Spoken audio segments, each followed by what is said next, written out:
पूज्य भदंत बुद्धप्रियजी व उपस्थित प्रमुख अतिथी, आपल्याला लाभलेले मुख्य मार्गदर्शक म्हणून स्टडी ॲडवायझर UKचे डायरेक्टर आयुष्यमान आकाशजी मेश्राम व उपस्थित समस्त श्रद्धावान आपल्या श्रोतवर्गांना खूप खूप मंगलकामना। संस्थेची माहिती सर्वांनी तुम्हाला दिलेलीच आहे। विभागात सुद्धा आपले कशा प्रकारे काम करतो हे सर्वांना माहीत आहे। विदेशामध्ये शिक्षण हे किती महत्त्वाचं आहे हे आपल्याला स्वातंत्र्यपूर्व काळामध्ये परमपूज्य बोधिसत्व डॉक्टर बाबासाहेब आंबेडकरांनी याचं महत्त्व विशेष रूपाने आपल्याला दिलेलं आहे। ते स्वतः सुद्धा विदेशामध्ये शिकून त्यांनी स्वतः 16 मुलांना विदेशामध्ये शिक्षणासाठी पाठवलेलं होतं, हे आपण सर्वांना ठाऊकच आहे।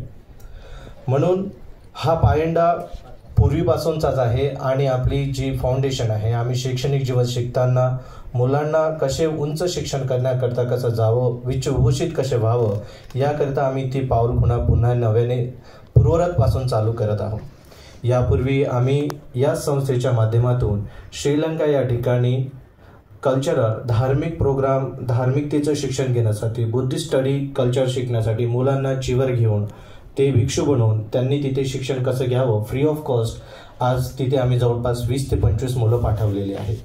म्हणजे अशा प्रकारचा पायंडा आम्ही हा पूर्वरतपासून चालत आलेलो आहोत। अमरावतीमध्ये हा आपण फर्स्ट टाइम प्रोग्राम अरेंज केलेला आहे।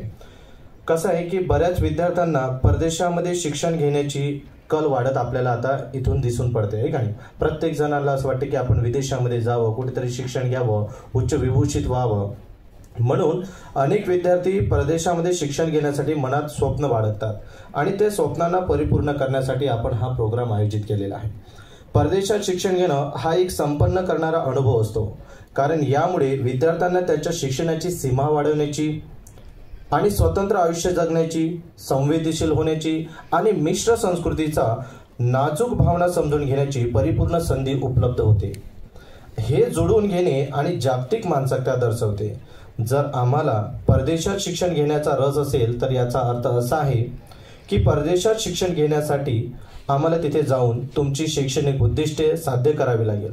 संपूर्ण संस्कृती अनुभूत करताना तुमच्या पदवीसाठी क्रेडिट मिळवण्यासाठी अनेकदा परदेशात विद्यापीठात तुम्हाला प्रवेश सुद्धा घ्यावा लागेल आणि तो प्रवेश कसा घ्यावा, कशा प्रकारे तिथे आम्ही जाता येईल यासाठीच आपण हा आजचा प्रोग्राम आयोजित केलेला आहे। संबंधितच परदेशात शिक्षण घेणे म्हणजेच काय, तर परदेशात शिक्षण घेणे म्हणजे परदेशात तुमचे शैक्षणिक उद्दिष्ट साध्य करण्यासाठी संधी आहे, जिथे शैक्षणिक आणि सांस्कृतिक अनुभव एकत्र येतात। विविध संस्कृती आणि समाजाबद्दल व्यापक दृष्टिकोन आणि समज मिळतो आहे का नाही। आपण बघतोय की आज भारतामध्ये कशा प्रकारे समाज जातीमध्ये विविध आहे का नाही, कशा प्रकारे आपण बघू शकतो की भिन्नता बाळगली जाते। पण जेव्हा आपण परदेशामध्ये शिक्षण घेतो तेव्हा समाजाबद्दल एक व्यापक दृष्टिकोन निर्माण होतो। मी माझा स्वतःचा अनुभव सांगतो।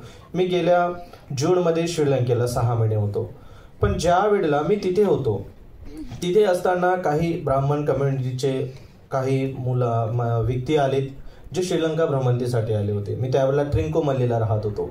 तिथे राहत असताना जेव्हा त्यांना बघा आता भाषावाद आहे की कर्नाटकचे ते लोक होते, दक्षिण भारताचे लोक होते, तुम्हाला माहिती आहे की भाषावाद कशा प्रकारे चालू आहे। पण ज्या वेळेला मी तिथे हिंदीमध्ये बोलत होतो ते सुद्धा माझ्याशी हिंदीमध्ये बोलण्यासाठी तत्पर होते। त्यांना काहीतरी आपल्या देशाचा कोणीतरी भेटला हा त्यांना एक गोळावा वाटला होता आणि जिथे त्यांना फिरण्यासाठी काही समजत नव्हतं त्यांनी तब्बल 1 तास माझ्यासोबत घातला, म्हणजे जेणेकरून त्यांना योग्य मार्गदर्शन मिळावं। म्हणजे समाजाबद्दल व्यापक दृष्टिकोन सुद्धा आपल्याला मिळतो आणि जो सध्या काळाची गरज आहे, कारण नरसंहार वृत्ती आणि कशा प्रकारे अशा प्रकारचं राजकीय वातावरण निर्माण करून कशा प्रकारे विद्यार्थी भरकटत चाललेले हे आपल्याला पाहायला मिळतं। म्हणून आपल्याला तो व्यापक दृष्टिकोन समज मिळतो, तुमचे भाषिक कौशल्य वाढते। मुलांमध्ये भाषेचं कौशल्य नाही, भाषणात देण्याची आपल्यामध्ये तत्परता नाही, समोर येण्याचं सामर्थ्य नाही, ते एक भाषिक कौशल्य सुद्धा निर्माण होते। आंतर सांस्कृतिक संवाद क्षमता वाढते। आज मुलं फक्त इंटरनेट, सोशल मीडिया याच्यावरती गुंतून बसलेले आहेत, त्याच्या बाहेर निघण्यासाठी ते तत्परच नाही। पण जेव्हा आम्ही एक विदेशाच्या शिक्षणाची संधी निर्मित होते आणि जेव्हा आम्ही तिथे जातो, राहतो, वाढतो आणि जेव्हा तो अनुभव आम्ही आमच्या अंगी घेतो तेव्हा आमच्यामध्ये आंतरिक सांस्कृतिक संवाद निर्माण करण्याची क्षमता सुद्धा निर्मित होते आणि ते वाढीत जाते. समवेतच तुमचे नेटवर्क वाढते, जे गरजेचे आहे, ज्याच्यामुळे तुम्ही तुमच्या जीवनाचा उच्चांक गाठू शकता. तुमचे विविध पार्श्वभूमीत लोकांशी संबंध निर्माण होतात. जसं आम्ही पूर्वरत ज्याप्रमाणे शैक्षणिक कामं करतोय तसंच रोजगाराचे कामं करतो. जसं फाउंडेशनच्या अंतर्गत आम्ही ज्यावेळेला कोविड पॅन्डेमिक चालू होता त्यावेळेला जेव्हा आम्ही याला वर्क करत होतो, म्हणजे मदत करायचं या हेतूने, जेव्हा आम्ही काही मुलं आपले बाहेर आहेत, एक दुबईला आमचा मित्र आहे, त्याच्या थ्रू जे आंबेडकराईच सोशल मुवमेंट आहे USAची, त्यांच्या थ्रू आम्हाला येथे पॅन्डेमिकमध्ये प्रत्येक बौद्ध विहाराला जिथे जिथे भिक्षू राहतात त्या भिक्षूंना मदत करण्यासाठी आणि लोकांना अधिकाधिक कशा प्रकारे सपोर्ट करता येईल याच्यासाठी त्यांनी आम्हाला मदत केली. अशा प्रकारची मोठ्या प्रमाणात विविध पार्श्वभूमीत लोकांचे संबंध निर्माण होऊन एक वेगळा नेटवर्क निर्मित होतो, जो आपल्या हिताचा असतो, कल्याणाचा असतो. तसेच तुमच्या करिअरची संधी वाढते. अनेक जण तुम्हाला माहित आहेत, आता सर मूळचे भारतीय आहे, पण गेल्या दशकांपासून ते इंग्लंडमध्येच UKला स्थायी आहेत, आहे का नाही. करिअर संधी उपलब्ध होते आणि आपण जशाप्रमाणे समोर गेलेलो आहोत, ज्याप्रमाणे आपण समोर आलेलो आहोत त्याप्रमाणे इतरत्रही समोर यावे, हाच त्यांचा एक कुशल असा माणस, निरागस असा माणस, नीतीपूर्ण संपन्न असं व्यक्तिमत्व ते आपल्या समोर तिथे उभं आहे, जे आपल्याला मार्गदर्शन करण्यासाठी इथे आहात. याचप्रमाणे तुम्ही मौल्यवान कौशल्य आणि अनुभव सुद्धा विकसित करत जाता. या प्रकारचे विविध असे अनुभव घेण्यासाठी आज आपण हा उपक्रम इथे राबवलेला आहे. आपण इथे सर्वजण जुडलात, आपण इथे आलेला आहात. काही विद्यार्थी आले आहेत. सर, इथे विद्यार्थी येण्याचं कारण कमी आहे की आता सध्या भारतीय नुसार शैक्षणिक परीक्षांचा हा पिरियड आहे का नाही. अकॅडमिक इयर आता संपण्याच्या मार्गावर असल्यामुळे आपल्याकडे थोडे विद्यार्थी आणि वेळेचा कम अभाव सरांनी आपल्याला सांगितलं, त्याच्यामुळे थोडे पण पाल्य सुद्धा आले की जे आपापल्या मुलांना जाऊन सांगतील की आपण अशा प्रकारे करावा.